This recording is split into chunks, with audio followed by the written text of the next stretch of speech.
Ikhwati fillah, dalam pembahasan akidah khususnya tentang keimanan kepada Rasulullah Taala, kita mengenal istilah al-ismah atau istilah maksum. Para nabi dan rasul itu maksum, terpelihara dari kesalahan. Namun, apa sebenarnya maksud dari al-ismah ini? Terjaganya para rasul dan para nabi dari kesalahan. Apakah benar mereka sama sekali tidak melakukan kesalahan sekecil apapun? Ya. Padahal kita tahu mereka adalah manusia, di samping mereka juga adalah Rasul-Rasul Allah Subhanahu wa Ta'ala yang Allah pilih dan dimuliakan oleh Allah Subhanahu wa Ta'ala. Kita tahu di dalam Al-Quran Allah Subhanahu wa Ta'ala menyebutkan tentang Rasulullah SAW.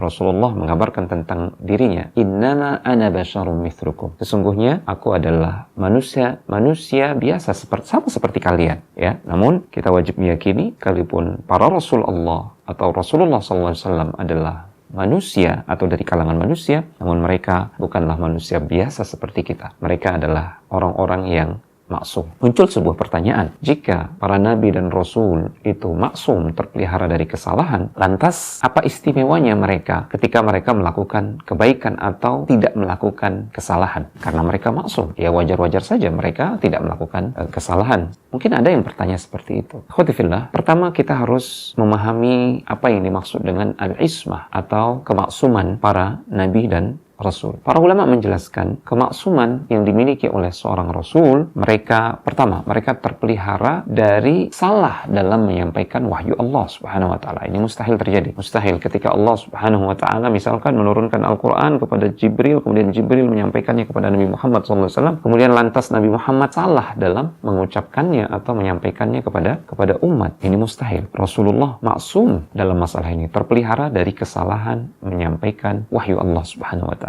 Ini yang pertama. Kemudian yang kedua, para ulama juga menjelaskan bahwasanya para rasul dan terlebih Rasulullah SAW maksum atau terpelihara dari dosa-dosa besar. Ya, mustahil mereka dengan sengaja melakukan dosa besar. Imam Safarini menukil ucapan Al-Qadhi Iyad rahimahumullahu ta'ala tentang hal ini. Ajma'al muslimuna ala ismatil anbiya'i minal fawahish wal kabair al-mubiqat. Kaum muslimun atau para ulama, mereka telah sepakat, mereka telah ijma bahwasanya para nabi itu terpelihara dari perbuatan fawahish, perbuatan-perbuatan yang keji, dosa-dosa besar yang membinasakan pelakunya. Ini makna kedua dari al-ismah atau kemaksuman. Adapun yang ketiga, para nabi dan rasul itu mereka maksum, terpelihara dari menganggap kesalahan-kesalahan kecil itu sesuatu yang misalkan boleh, mustahil. Ini diungkapkan juga oleh Syekhul Islam Ibn Taimiyah rahimahullahu ta'ala dalam kitabnya Minhajus Sunnah An-Nabawiyah. Beliau mengatakan, وَعَامَّةُ الْجُمْهُورِ الَّذِينَ يُجَوِّزُونَ عَلَيْهِمْ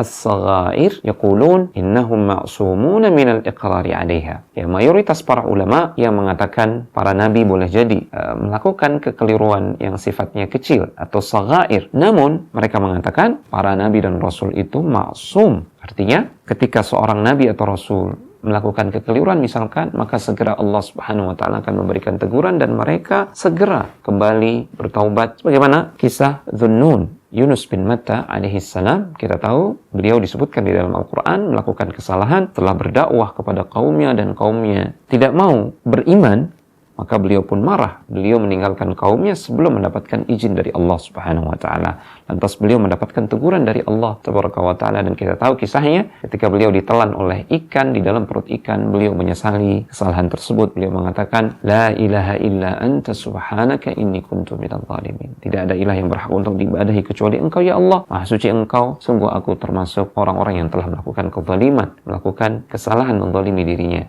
sendiri. Seperti kisah Rasulullah SAW yang pernah ditegur oleh Allah Subhanahu wa Ta'ala ketika beliau bermuka masam kepada Abdullah ibnu Ummi Maktum. Abasa wa tawalla an ja'ahul a'ma wa ma yudrika la'allahu yazakka, dan seterusnya. Dan Rasulullah SAW menyesal dan memohon ampun kepada Allah Subhanahu wa Ta'ala. Seperti kisah beliau juga yang pernah mengharamkan madu atas diri beliau untuk mendapatkan ridha istri beliau. Ini juga mendapatkan teguran, bimbingan dari Allah Subhanahu wa Ta'ala dalam surat At-Tahrim. Artinya, terkadang seorang nabi dan rasul sebagai wujud dia adalah seorang manusia yang terjatuh dalam kekeliruan, terkadang tergelincir melakukan kekeliruan, terkadang mereka para nabi dan rasul tersebut melakukan kesalahan kecil, namun mereka tidak pernah mengatakan bolehnya kesalahan kecil tersebut. Bahkan sebaliknya, ketika mereka diberitahu oleh Allah Subhanahu wa taala, mereka menyesal, segera kembali dan memohon maaf kepada Allah Subhanahu wa ta'ala. Kemudian yang keempat, makna al-ismah atau kemaksuman seorang nabi dan rasul, bagaimana yang diungkapkan oleh Al-Allamah Sa'ad At-Tiftazani. Dia mengatakan, wa fi ismatihim min sa'iri dhunubi tafsir. Terkait al-ismah, kemaksuman mereka dari semua dosa, ini ada rinciannya, kata beliau. Wa huwa annahum ma'sumuna 'anil kufri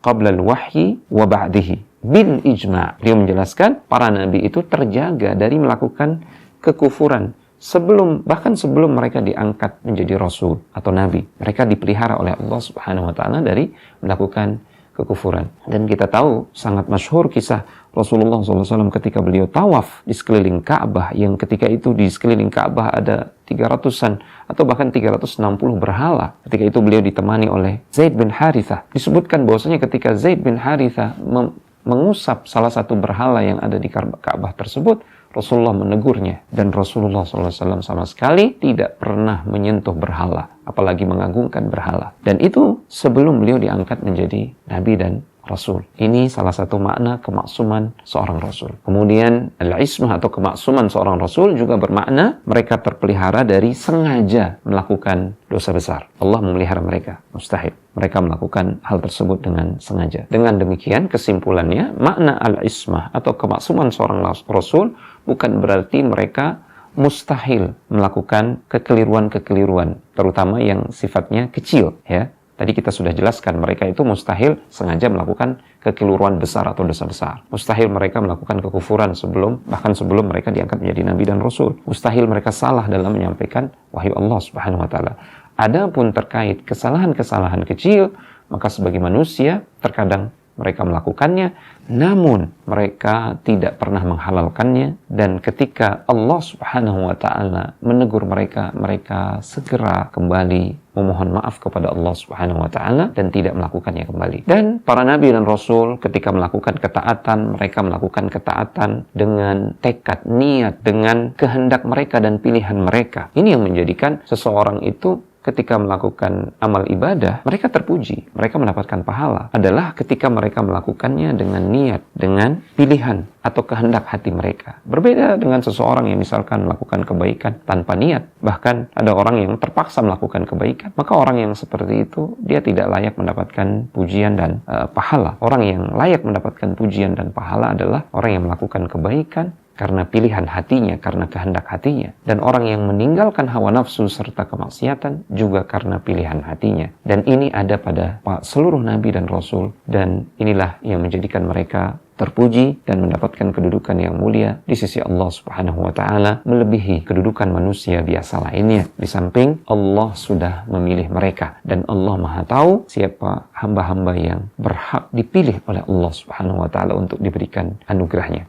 Allah Subhanahu wa ta'ala berfirman, wa rabbuka yakhluqu ma yasha'u wa yakhtar. Dan Rabbmu, dia mencipta dan dia memilih ciptaannya siapa yang dia kehendaki. Allah Subhanahu wa ta'ala telah memilih di antara sekian banyak manusia beberapa orang untuk menjadi kekasihnya, untuk menjadi nabinya dan rasulnya, untuk diberikan keutamaan dan keistimewaan, untuk dipelihara. Dan Allah Subhanahu wa ta'ala Maha tahu siapa yang layak untuk mendapatkan keutamaan tersebut. Allah Subhanahu wa ta'ala juga berfirman mengabarkan tentang sikap orang-orang kafir. Wa idza ja'atuhum ayatun, ketika datang kepada mereka satu ayat atau bukti nyata dari Allah Subhanahu wa ta'ala akan kebenaran apa yang Allah turunkan kepada rasulnya, qalu, mereka justru mengatakan, lan nu'mina hatta nu'ta mithla ma utiya Rasulullah. Kami tidak akan beriman sampai kami juga diberikan apa yang diberikan kepada para rasul Allah tersebut. Ya, kami tidak akan mau beriman sampai kami juga mendapatkan atau diberi keistimewaan sebagaimana para nabi dan rasul itu diberikan keistimewaan.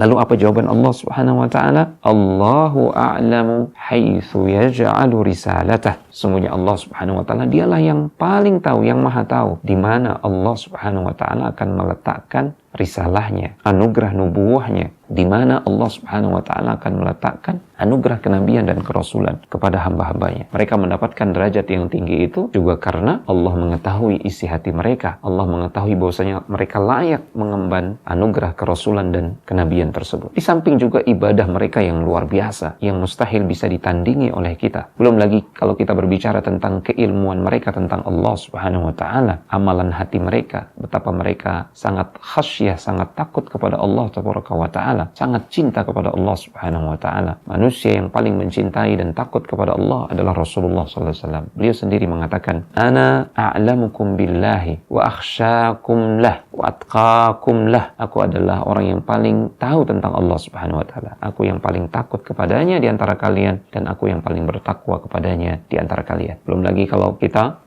membaca sejarah kehidupan mereka, bagaimana mereka berjuang membela agama Allah, bahkan mempertaruhkan jiwa dan raga mereka. Bagaimana kesabaran mereka. Lihat bagaimana kesabaran Rasulullah SAW. Sejak beliau dilahirkan sudah jadi yatim, kemudian ditinggal di usia belia oleh ibunda beliau, sudah jadi yatim piatu di usia kecil. Lihat bagaimana Rasulullah SAW kemudian ketika diangkat menjadi Nabi dan Rasul, beliau bersabar atas semua ujian yang menimpa beliau. Beliau terusir dari Makkah, hijrah menuju Madinah. Beliau pernah terluka dalam perang Uhud. Putra-putri beliau lebih dulu wafat, hanya Fatimah yang wafat setelah wafatnya Rasulullah SAW. Adapun semua putra-putri beliau, bahkan istri beliau yang tercinta, Khadijah, lebih dulu wafat. Betapa besar kesabaran Rasulullah SAW. Oleh karena itulah beliau mendapatkan derajat yang paling tinggi di sisi Allah Subhanahu wa Ta'ala. Semoga Allah Subhanahu wa Ta'ala menambahkan keilmuan di dalam hati kita, pengenalan akan nama-nama dan sifat-sifatnya, sehingga dengan itu kita bertambah khasyah dan takut kepadanya. Demikian, barakallahu fikum. Wassalamualaikum warahmatullahi wabarakatuh.